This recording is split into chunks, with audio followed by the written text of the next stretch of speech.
Squanto, Friend of the Pilgrims, Chapter 12, Home. Late in the year 1619, Captain Dermer's ship sailed for America. The captain said to Squanto, "Take your last look at England." Squanto looked for the last time at the land of the white men. Then he turned his face toward America. Captain Dermer sailed straight across the ocean. He landed in the New World on an island far north of Squanto's home. He sailed from place to place. He and his men caught fish. They traded with the Indians. Squanto led the way through the woods. He went with the white men to the Indian villages. He helped the white men and Indians talk with each other. He kept asking Captain Dermer, "I go home now?" "No," the captain would say, "we need you here." The ship sailed down along the shore. By summer, it was loaded with animal skins and salt fish to take back to England. The captain made ready to sail back across the ocean. He and Squanto said goodbye to each other. 4 of the sailors took Squanto to the shore in a small boat. They landed near Cape Cod, not far from his village. They waved goodbye as they rowed away, and he waved back. He felt a little lonely as he stood there on the shore, but he thought, "This is my home. My people and my village are here." He walked through the woods. It was good to feel the grass under his feet. It was good to smell the leaves and feel the cool wind on his face. He came to a trail that led to the village. There was something strange about the trail.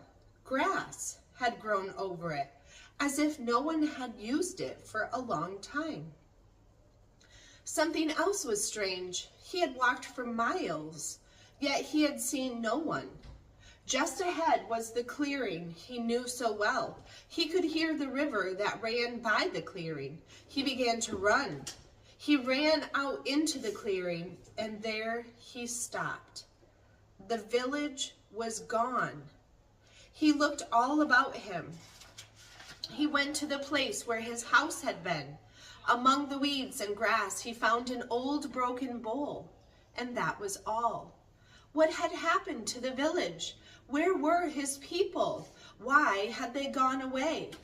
He left the clearing and he walked along the river. He looked for someone who could tell him where his people had gone. He walked on and on. When night came, he lay down on a bed of leaves. In the morning, he met a young Indian hunting in the woods. The hunter started to run away. "Stop!" called Squanto in the Indian language. The Indian stopped. He came slowly back. "You wear the white man's clothing. I thought you were a white man," he said. "Who are you?" "I am Squanto. For a long time I have lived with the white man.